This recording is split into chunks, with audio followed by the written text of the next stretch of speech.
Labor Day is a reminder that we can build an economy that works for all of us. Garrett Martin is the president and CEO for the Maine Center for Economic Policy.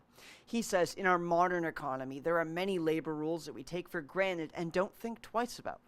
The labor rules we have in effect that people kind of take for granted, the 40-hour work week, minimum wage laws, and now more recently paid leave, are all rights and privileges that most workers have. Unfortunately, farm workers don't. Martin says the reason why farm workers aren't treated like other workers started in the early 1900s, when federal labor laws were being passed.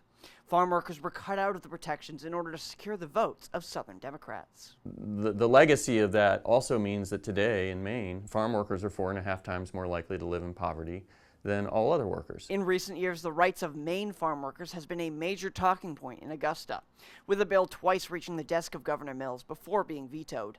The latest bill to reach her desk would have raised the minimum wage of farm workers to align with the state's minimum wage.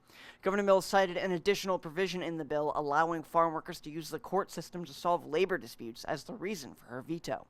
Martin says he isn't discouraged, but instead is optimistic that more protections will be able to be secured for farm workers in the upcoming legislative session.